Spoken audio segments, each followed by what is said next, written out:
abonneel gaaw ci sa chaîne bii di ASG Production ngir jot bépp xibaar bàyyi ko ci yoonu murid.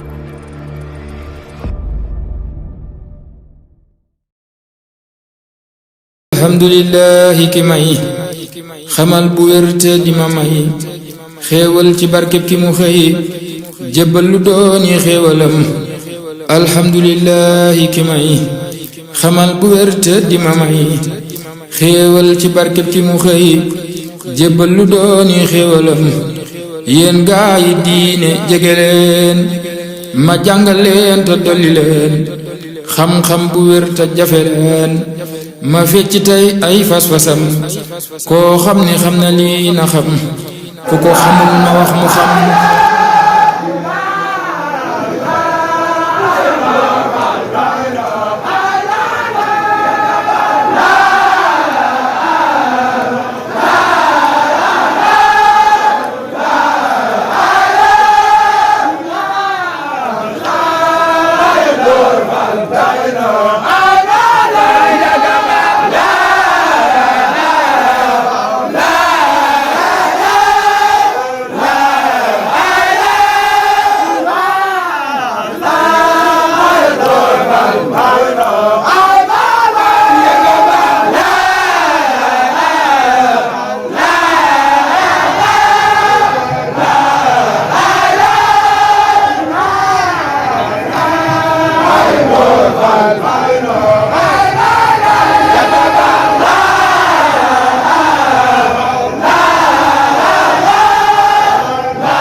muy maam Cheikh Ibrahima Fall mbooleem liñ fi jàng addiyal nañ ko di taasu ci liggéeyam bu rëy boobu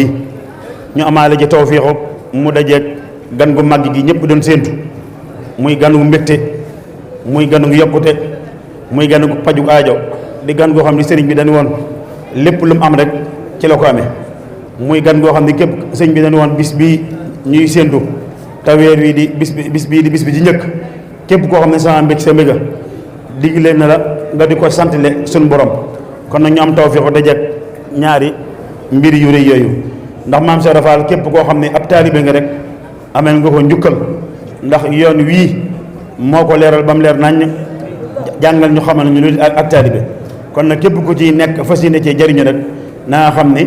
maam Cheikh Rafal amel nga ko njukkal lu rëy rëy. kon nag nee na mi ngi sant mboolem ku teewoon